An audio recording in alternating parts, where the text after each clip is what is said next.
Welcome to Sri Chakra news బులెటిన్ల ముందుగా headlines. సంక్షేమ గురుకుల బాలికల పాఠశాలలో విద్యార్థులను చితకబాదిన వైస్ ప్రిన్సిపల్.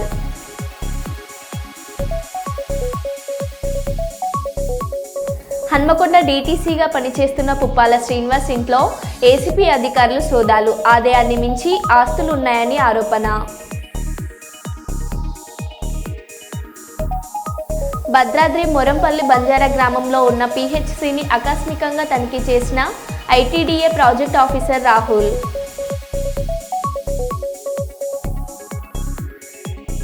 మినీ మేడారం జాతరకు అన్ని విధాల వసతులు పూర్తిగా ఏర్పాటు చేయాలని కోరిన జిల్లా కలెక్టర్ దివాకర్.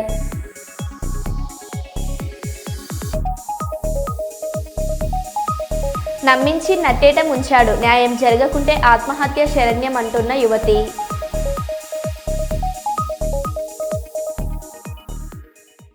ఇక వివరాల్లోకి వెళ్తే, మహాకుంభమేళ ప్రాంతంలో సెక్టార్ 18లో మళ్లీ మంటలు చెలరేగాయి. మంటలను అదుపులోకి తెచ్చారు. అగ్నిమాపక యంత్రాలు సంఘటన స్థలానికి చేరుకున్నాయి.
అన్యాయంగా తన పాల బూతును కూల్చేశారని పెట్రోల్ డబ్బా పట్టుకుని మహిళ నిరసన.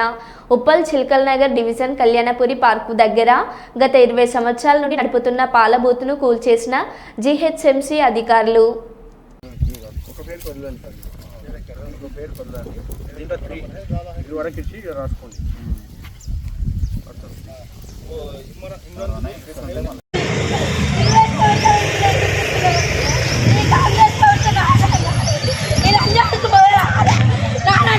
కడుపు కొడతారు ఇలా రేవంత్ రెడ్డి నీకు అమ్మ అక్క చెల్లుంటే నా రాజ్యాలకు అన్యాయం జరగొద్దురా.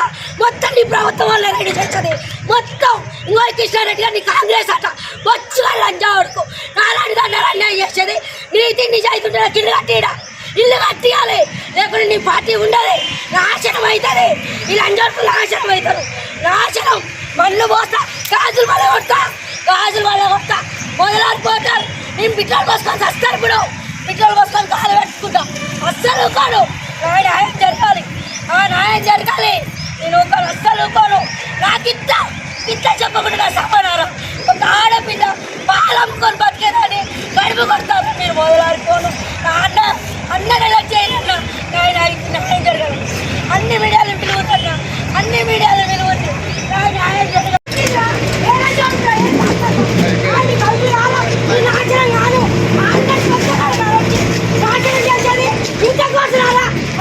రేవంత్ ప్రభుత్వం ఇంకా నాశనం కాలమా? రేవంత్ రెడ్డికి ఏమైనా చేసాం, కాంగ్రెస్ ప్రభుత్వానికి ఏమైనా చేసాం? పేదల ఆరు మొగళ్ళని బతుకుంటే ఇంకా న్యాయం చేస్తారా? ఇదేనా న్యాయం? మాకు న్యాయం లేదా? 20 సంవత్సరాలు చుంటున్నా ఈ ఇల్లు కొనడానికి గుర్తు వచ్చినాడని వీళ్ళు అర్థం ఇస్తే జిహెచ్ఎంసీ వాళ్ళందరూ సపోర్ట్ అయ్యి నా పాలట్రాలు ఫ్రిడ్జ్లు అన్ని నాశనం చేస్తారు. ఇది నా న్యాయం లేదా? ఇదేనా న్యాయం? అయిపోయింది కదా అంతే చేసి కదా నన్ను కూడా కొట్టేసి నన్ను కూడా చంపేసి చంపేయరా. పేద ఎన్ని ఇల్లు కూడా పడతారా? నా చిన్న టపాటా వచ్చింటారా? లంజా ఉడుతున్నారా? మీ నాశనం అయిపోరు, మీరు మొదలాడిపోరు. కంప్లైంట్ ఇచ్చిన నాశనం అవుతారు. ఎవరి ఇచ్చినా మాకు తెలియాలి, ఎవరి చేసి తెలియాలి. నేను ఆర్మెంట్ చెప్తారా అని ఇక్కడ ఉండి నేను కష్టం చేసి 20 సంవత్సరాల నుంచి బతుకుతున్నా. నాకు న్యాయం జరగాలి. 20 సంవత్సరాలు పాలు అమ్ముకున్నా, గవర్నమెంట్ దండ కాదు, లంచ బుక్ దండ కాదు. ఈడ పాల ప్యాకెట్ అమ్ముకుంటున్నా, మా తాళికి అందరికీ ఉపయోగపడే దండ చేస్తున్నా. నేను ఈడ నా కడుపు కొట్టడం న్యాయం కాదు. ఇది నాకు ఎట్లా డబ్బ కట్టియాలి నూకం. తండేల్ సినిమా టికెట్ ధరలపై అల్లు అరవింద్ హాట్ కామెంట్స్. తెలంగాణలో టికెట్ రేట్లు పెంచామని అడగలేదు, అడగాల్సిన అవసరం కూడా లేదు. అలాగే బెనిఫిట్ షో పర్మిషన్ కూడా అడగలేదు. మాకు అంతా బెనిఫిట్ కూడా అవసరం లేదు.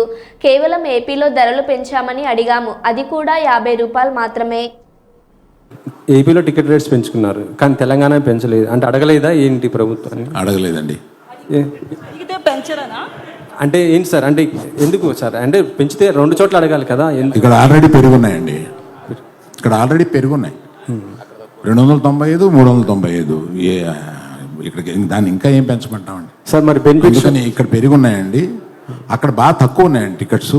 మేము పెంచమని రిక్వెస్ట్ చేసిన కూడా 50 రూపాయలే.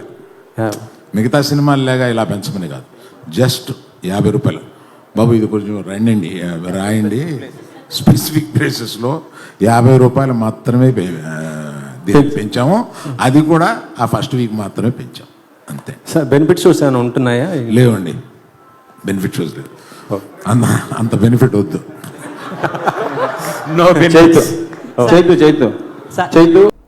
మాజీ శాసనసభ్యులు మరియు చైర్మన్ పీల గోవింద్ నారాయణ గార్ల పిఠాపురం నియోజకవర్గానికి ఎమ్మెల్సీ ఎలక్షన్లో పరిశీలకులుగా నియమించడం జరిగింది. ఈరోజు పిఠాపురం తెలుగుదేశం పార్టీ ఇన్ఛార్జ్ వర్మ పీల గోవింద గారు, వాసిరెడ్డి యేసుదాస్ గారు మరియు తెలుగుదేశం పార్టీ సీనియర్ నాయకులు అందరం కలిసి SFI school, Narayana school, Aditya school, ఆదర్శ స్కూల్లో గల పట్టభద్రుల టీచర్స్ని అందరినీ కలిసి కూటమి బలపరిచిన అభ్యర్థి పేర రాబత్తుల రాజశేఖర్ గారికి ఓటు వేయవలసిందిగా అభ్యర్థించడం జరిగింది. కూటమి ప్రభుత్వం వచ్చాక అభివృద్ధి కార్యక్రమాలు, ముఖ్యంగా ప్రైవేట్ స్కూల్కి ఎప్పుడు నుంచో పెండింగ్ ఉన్న ఫీజు రియంబర్స్మెంట్ బిల్లులు ఇవన్నీ వచ్చాక కూటమి ప్రభుత్వం ప్రైవేట్ స్కూల్స్ అందరికీ కూడా సపోర్ట్గా ఉండి వారి నిలబడే విధంగా కూటమి ప్రభుత్వం పనిచేస్తుందని చెప్పి తెలియజేస్తూ ఈ కార్యక్రమంలో కొండపూడి ప్రకాష్, పిల్లి చిన్న, కౌన్సిలర్లు బంగారు బాబు మరియు ఇతర సీనియర్ నాయకులు పాల్గొన్నారు. భద్రాద్రి కొత్తగూడెం జిల్లా బూర్గంపాడు మండలం మోరంపల్లి బంజారా గ్రామంలో ఉన్న పిహెచ్సి ప్రైమరీ హెల్త్ సెంటర్ని ఆకస్మికంగా తనిఖీ చేసిన ఐటీడీఏ ప్రాజెక్ట్ ఆఫీసర్ రాహుల్ ఆసుపత్రి పరిసర ప్రాంతాలు క్షుణ్ణంగా పరిశీలించి మందులు, కాలపరిమితి దాటిన తేదీల గూర్చి ఇతర అంశాలపై పూర్తిగా సిబ్బందిని అడిగి తెలుసుకున్నారు. రోగులకు ఎటువంటి సేవలు అందిస్తున్నారు, క్షేత్రస్థాయిలో పరిశీలించి వివరాలు అడిగి తెలుసుకున్నారు. ఆసుపత్రికి వచ్చే రోగులకు మెరుగైన వైద్య సేవలు అందించాలని సూచనలు చేశారు.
blood contaminated cotton, glass items, slides,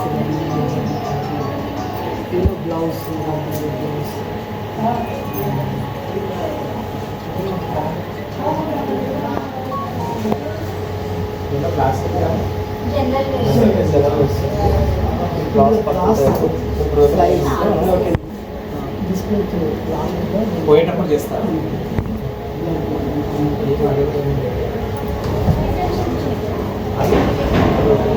రెడ్తో painting వేసుకోవాలి. ఎన్ని రోజులకు ఒకసారి క్లీన్ చేస్తారు?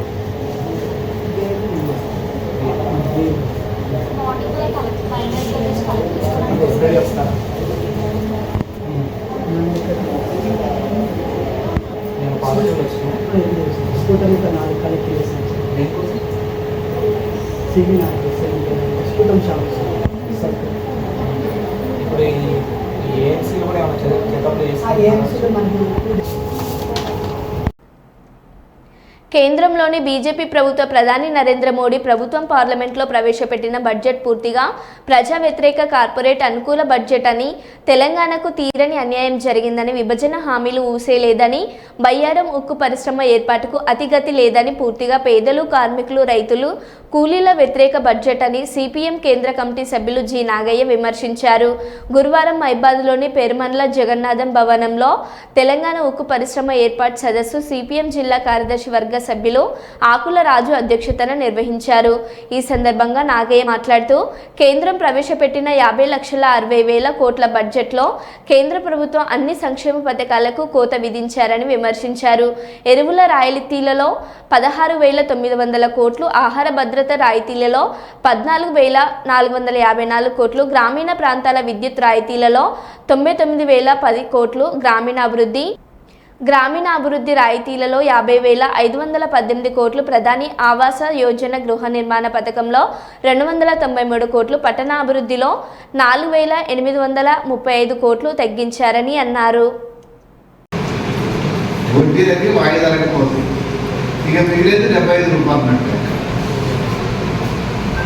కాబట్టి బడ్జెట్ మొత్తం ఎవరికి ఉపయోగపడుతుందని చెప్పేసి అంటే పేదలకు వ్యతిరేకం, కార్మికులకు వ్యతిరేకం, రైతాంగానికి వ్యతిరేకం, అట్టడి వర్గాలకు వ్యతిరేకం.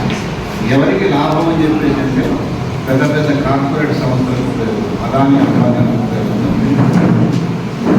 కాబట్టి బడ్జెట్ కార్పొరేట్ అభివృద్ధి కోసమే ఉంది తప్ప పేదలకు అనుకూలంగా లేదని చెప్పేసి ఇది ప్రజా వ్యతిరేకం బడ్జెట్ అని చెప్పేసి ఈ బడ్జెట్లో ప్రధానంగా అన్ని పద్ధతులను కూడా కోతలు విధించారు. ఆ కోతలు విధించిన దాంట్లో ప్రధానంగా కేంద్ర ప్రభుత్వం ఇచ్చేటువంటి పథకాలు ఉన్నాయి కదా, ఏది ప్రధానమంత్రి ఆవాస్ యోజన అని చెప్పేసి, అట్లాగే ఇంకా రకరకాల స్కీమ్స్ ఉన్నాయి. ఆ స్కీమ్స్లో ఉపాధి హామీ పథకం, ఇట్లాంటి చాలా స్కీమ్స్ ఉన్నాయి. ఆ స్కీమ్స్ మొత్తానికి కాకుండా ఏంటంటే 29,191 కోట్లు కోత విధించారు. మొత్తం వాటి మొత్తం వాళ్ళకి కేటాయించిన కేటాయింపు గురించి దాదాపు 29,191 కోట్లు కోత విధించారు. ఎరువుల సబ్సిడీకి ఇచ్చాల్సినటువంటి వాటిలో పోయిన సంవత్సరం బడ్జెట్ కంటే ఈ బడ్జెట్ ఇట్లాంటి వాటికి ఇచ్చేటువంటి వాటిలో బడ్జెట్ లోపల గత సంవత్సరం కంటే ఈ సంవత్సరం 50,517 కోట్ల రూపాయలు చేశారు. పట్టణాభివృద్ధి అంటే మన పట్టణాల్లో రోడ్లు, డ్రైనేజీ ఇట్లాంటి వాటికి అన్నింటి ఉపయోగించేటువంటి వాటిలో గత బడ్జెట్ కంటే 4,880 కోట్లు తగ్గించారు. ఉపాధి హామీకి సంబంధించి 86,000 కోట్లు, అంటే ఉపాధి పనికి సంబంధించినటువంటి మొత్తం దేశవ్యాప్తంగా పనిచేయాలంటే దాదాపు 30 కోట్ల మంది పనిచేయడానికి జరుగుతుంది. 15 కోట్ల జాబ్ కార్డు వాళ్ళకు పని చూపించాలా, 100 రోజులు పని చూపించాలని చెప్పేటంటే 2,50,000 కోట్లు బడ్జెట్లు కేటాయించారు. కూలీలకి, కార్మికులకి ఇచ్చేటువంటి సౌకర్యాలు ఆ సౌకర్యాలు కలిగించారు. పైగా అత్యంత ప్రమాదకరమైనది ఏంటంటే తెలంగాణ ఆంధ్ర రాష్ట్రం విడిపోయే సందర్భంలో వెనుకబడ్డ తెలంగాణను అభివృద్ధి చేయాలని చెప్పేసి కొన్ని కండిషన్, కొన్ని షరతులు. అందులో ప్రధానంగా తెలంగాణ అభివృద్ధి కోసం విభజన చట్టంలో చాలా స్పష్టంగా పేర్కొన్నటువంటి విభజన చట్టంలో పేర్కొన్న అంశాలు ఏమి కూడా విభజన చట్టంలో చెప్పినటువంటి గిరిజనులకు ఇప్పుడు కాంగ్రెస్ ప్రభుత్వం వచ్చింది, రాష్ట్రంలో వచ్చింది, కేంద్రంలో బీజేపీ ప్రభుత్వం మరీ కొద్ది మైనార్టీగా ఉన్న ప్రభుత్వమైన టీడీపీ, అట్లాగే బీహార్ నుంచి, అంటే ఆంధ్ర బీహార్ నుంచి వాళ్ళ సపోర్ట్ ప్రాంతీయ పార్టీ ప్రభుత్వాన్ని కేంద్రంలో ప్రభుత్వం. మొన్న బడ్జెట్లో వీటిని ఊసేది, ఇక్కడ ఊసే కాదు, రాష్ట్రానికి నిధులే ఇవ్వదు. అంటే తెలంగాణ రాష్ట్రానికి తీరని అన్యాయం చేసింది కేంద్రం. తమకు వ్యతిరేకంగా ఉండేటువంటి ఏ ప్రభుత్వానికి కానీ నిధులు ఇవ్వడానికి ఇస్తాను, అది కేరళ రాష్ట్రానికి కానీ, తెలంగాణ ప్రాంతానికి కానీ, అట్లాగే తమిళనాడు కానీ, తమ వ్యతిరేక ప్రభుత్వాలన్నింటినీ కాబట్టి వ్యతిరేకంగా తెలంగాణ రాష్ట్రానికి తీరని అన్యాయం చేసింది. కాబట్టి ఇక్కడ ఉన్నటువంటి పార్లమెంట్ సభ్యుడిగా ఎన్నికైనటువంటి కాంగ్రెస్ కర్నూలు జిల్లా అదోని నియోజకవర్గంలోని అదోని మున్సిపాలిటీ పరిధిలోని అదోని తెలుగుదేశం పార్టీ మాజీ ఇన్ఛార్జ్ గుడిసె ఆది కృష్ణమ్మ 23వ పెళ్లి రోజు తెలుగుదేశం పార్టీ నాయకులు కార్యకర్తల మధ్య కేక్ కట్ చేస్తూ కృష్ణమ్మ సైన్యం ఆధ్వర్యంలో అదోని మున్సిపాలిటీలో పరిధిలోని పోస్ట్ ఆఫీస్ దగ్గర ఉండే అన్నా క్యాంటీన్ శ్రీనివాస భవన్ దగ్గర అన్నా క్యాంటీన్లో నిరుపేద ప్రజలకు మధ్యాహ్నం భోజనం గుడిసె ఆది కృష్ణమ్మ సైన్యం ఆధ్వర్యంలో నిర్వహించారు. అనంతరం వడ్డెమాను గోపాల్ మాట్లాడుతూ రాబోయే రోజుల్లో కూడా ఇలాంటి పెళ్లి రోజులు ఎన్నో జరుపుకోవాలని, ఉన్నత స్థాయిలో పదవులు మరెన్నో రావాలని, రాజకీయంగా ఎదగాలని అన్నారు. ఈరోజు కృష్ణమ్మ గారు కృష్ణమ్మక్క గారు 22వ పెళ్లి రోజు శుభాకాంక్షలు తెలుపుతూ తెలుగుదేశం కార్యకర్తలందరూ పెద్ద ఎత్తున వచ్చి 2 అన్న క్యాంటీన్లో అన్నదానం చేయడం జరిగింది. ఈ శుభ సందర్భంగా అందరం చేసాం. తెలుగుదేశం పార్టీ మాజీ ఇన్ఛార్జ్ చేసే ఆది కృష్ణమ్మ గారి 22వ పెళ్లి రోజు సందర్భంగా ఆదోనిలో ఉన్నటువంటి అన్నా క్యాంటీన్లలో నిరుపేదలందరికీ గుడిసె ఆది కృష్ణమ్మ సైన్యం తరపున అన్నదాన కార్యక్రమం నిర్వహించడం జరిగినది. అలాగే ఇలాంటి పెళ్లి రోజులు మరెన్నో చేసుకోవాలని మా అందరి తరపు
తల వస్తుంది నీకు నైట్ నాకు లేదు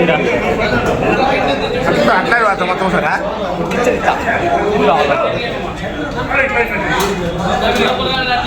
ఇట్లా పోతారు.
హన్మకొండ డీటీసీగా పనిచేస్తున్న పుప్పాల శ్రీనివాస్ ఇంట్లో ఏసీబీ అధికారులు సోదాలు.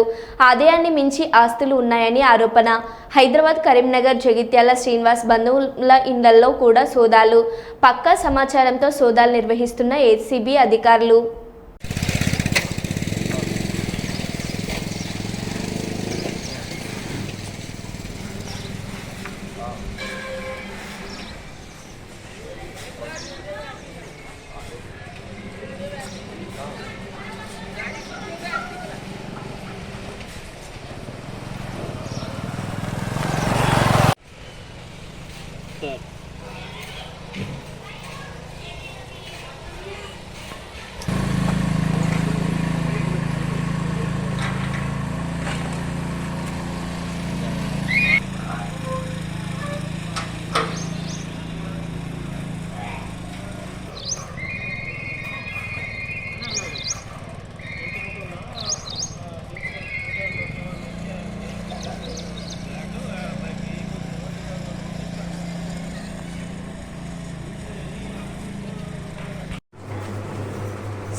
కొంచెం మాకు టైం కావాలి.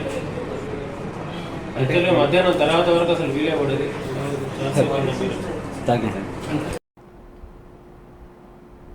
నమ్మించి నట్టేట ముంచాడు. పోలీసులు న్యాయం చేయాలని, తనకు న్యాయం జరగకుంటే ఆత్మహత్య శరణమంటూ సంగీత కుప్పం పట్టణం ఎన్టీఆర్ కాలనీలో శ్రీనివాస్ ఇంటి ముందు బైఠాయించారు. ఈ సందర్భంగా ఆమె మాట్లాడుతూ తన వివాహానికి ముందు శ్రీనివాస్ను ప్రేమించినట్టు తెలిపారు. అయితే తల్లిదండ్రులు ప్రోద్బలంతో వేరొకరిని వివాహం చేసుకుని బెంగళూరులో కాపురం ఉన్నట్టు తెలిపారు. ఈ క్రమంలో తన ప్రేమ వ్యవహారం తెలిసి పెళ్లి చేసుకున్న భర్త తనను వదిలేశారని, ఇలాంటి పరిస్థితుల్లో తిరిగి తనను ప్రేమించిన శ్రీనివాస్ తనను చేరతీసి సుమారు 9 సంవత్సరాలుగా తనతో కలిసి ఉన్నట్టు తెలిపారు. ఇప్పుడు అతని కుటుంబ సభ్యులు తనకు వేరొక అమ్మాయితో వివాహం చేయదలిచి తనను వదిలించుకోవడానికి ప్రయత్నం చేస్తున్నట్టు ఆరోపించారు. ఈ విషయమై గత 2 నెలలకు ముందు పోలీసులకు ఫిర్యాదు చేసినట్టు తెలిపారు. నేను వాడు తీసుకుని ఫొటోస్ చాలా స్ప్రెడ్ చేసినట్టు, లేకపోతే కూడా నేను ఎట్లా అట్లా నా లైఫ్ గడిపేయచ్చు, నేను పిల్లల్ని పెట్టుకోవచ్చు. మా రిలేటివ్స్కి కానీ, అటుపక్క నా హస్బెండ్ వాళ్ళ రిలేటివ్స్కి, వాళ్ళకి, మా ఫ్యామిలీ మెంబర్స్కి అందరికీ ఫొటోస్ అది నాది న్యూడ్ ఫొటోస్ అన్నీ స్ప్రెడ్ చేసినాను. ఎటువైపు ఇప్పుడు దారి లేకుండా నిలబెట్టేసి ఇప్పుడు వద్దు అంటున్నాడు. మళ్ళీ మా ఫ్యామిలీలో ఉండే ఆడవాళ్ళ పేర్లు, నా పేరు అంతా ఎక్కడ అంటే అక్కడ బాత్రూంలో అక్కడెక్కడ రాసి పెట్టేసి ఈ నెంబర్కి ఫోన్ చేయండి అని తప్పుగా మమ్మల్ని యూజ్ చేసేది. అట్లంతా మా ఫ్యామిలీలో అందరు లేడీస్ని అట్లా చేసినారు. ఇవన్నీ చాలా బాధగా ఉంది. ఇట్లో అట్లా నాకు న్యాయం చేయండి, లేకపోతే నేను ఉండను, ఇక్కడే సూసైడ్ చేసుకొని నేను చనిపోతాను. దయచేసి పోలీసు వాళ్ళు నాకు న్యాయం చేయాలని కోరుతాను, ప్లీజ్. పెళ్ళికి ముందు నుంచి వీనికి నాకు పరిచయం ఉండింది. పెళ్ళికి ముందు నుంచి నాకు సీనుకు పరిచయం ఉండింది. మళ్ళీ మా పేరెంట్స్ చెప్పినందువల్ల నేను మ్యారేజ్ చేసుకొని వెళ్ళిపోయినాను బెంగళూరుకి. మళ్ళీ మా హస్బెండ్ నన్ను వదిలేసి వెళ్ళిపోయినాడు కాబట్టి ఈయన వచ్చి నేను చూసుకుంటాను, నీ బాధ్యతనంతా వచ్చి మళ్ళీ రీఎంట్రీ అయినాడు. నేను ఆయన బాగానే ఉన్నాము. ఇప్పుడు దాదాపు 8-9 ఇయర్స్ అయిపోయింది. అంతవరకు నాతో బాగానే ఉన్నాడు. ఇప్పుడేమో ఫ్యామిలీలో వేరే అమ్మాయిని చూసినాము అనేసి నువ్వు వద్దు అనేసి నన్ను వదిలేస్తా ఉన్నాడు సార్. సీన్ ఇప్పుడు ఇక్కడే ఉంటాడు సార్, కాలనీలో ఉంటాడు సార్, కుప్పం ఎన్టీఆర్ కాలనీలో ఉంటాడు సార్. నాకు ఇప్పుడు న్యాయం కావాలి. 2 months బ్యాక్ నేను వచ్చి కంప్లైంట్ ఇచ్చినాను సార్ ఇక్కడ లోకల్ పోలీస్ స్టేషన్లో.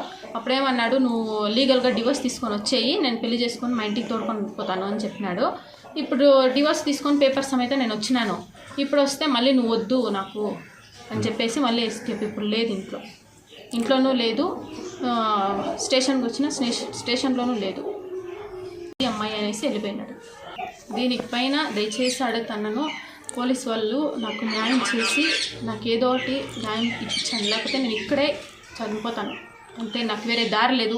మా పేరెంట్స్ సపోర్టు లేదు. ఇట్లా వీడు వచ్చి రీఎంట్రీ అయినందువల్ల మా పేరెంట్స్ వద్దు అనేసినారు. ఇప్పుడు హస్బెండ్ దగ్గర లీగల్గా డివోర్స్ తీసుకొని వచ్చేసినాను. ఇంకా నాకు ఎవరూ లేరు. ఈయన మాట నమ్మి నేను వచ్చినాను అంతే. నల్గొండ జిల్లా superintendent of police Sharath Chandra Pawar IPS ఆదేశాల మేరకు మిషన్ పరివర్తన్ యువ తేజం కార్యక్రమంలో భాగంగా నాంపల్లి ప్రభుత్వ జూనియర్ కళాశాలలో కబడ్డీ పోటీలను నిర్వహించారు. ఈ కార్యక్రమానికి ముఖ్య అతిథిగా నాంపల్లి సిఐ నవీన్ కుమార్ పాల్గొని రిబ్బన్ కట్ చేసి ఆటలను ప్రారంభించారు. అనంతరం వారు మాట్లాడుతూ ఈ కార్యక్రమం ముఖ్య ఉద్దేశం ఏంటంటే భవిష్యత్తులో యువత క్రీడా స్ఫూర్తిని పెంపొందించాలని మండల స్థాయిలో నిర్వహించడం జరుగుతుందన్నారు. అదేవిధంగా మండలంలో గెలుపొందిన వారిని, డివిజన్లో గెలుపొందిన వారిని జిల్లా స్థాయి కబడ్డీ పోటీలకు అర్హత పొందుతారని అన్నారు. ఈ కార్యక్రమంలో Nampally police station sub inspector Shobhan Babu, police సిబ్బంది తదితరులు పాల్గొన్నారు.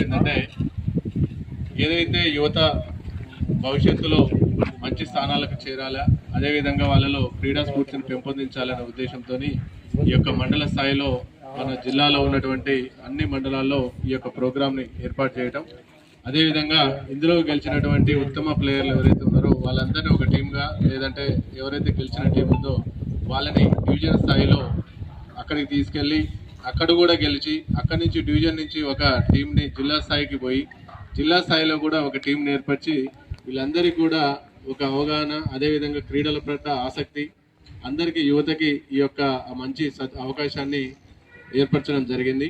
అందులో భాగంగా మీరందరూ కూడా ఎటువంటి గొడవలకు తావివ్వకుండా క్రీడా స్ఫూర్తిని పెంపొందించే విధంగా మంచి వాతావరణంలో ఈ యొక్క క్రీడలు ఆడి మన మండలానికి కేవలం ఇక్కడనే కాదు జిల్లా స్థాయిలో కూడా నాంపల్లి మండలం అనేది ఒక కబడ్డీ జట్టు ఈ విధంగా జిల్లా స్థాయిలో ఒక బహుమతి గెలవడం అనేది చాలా అది ఆనందం. మీరందరూ కూడా దాని కొరకు కాపాడాలి. అంటే మీరందరూ ఆ పేరు నిలబెట్టే విధంగా మీరందరూ. మరో బులెటిన్లో మళ్ళీ కలుద్దాం. Stay tune.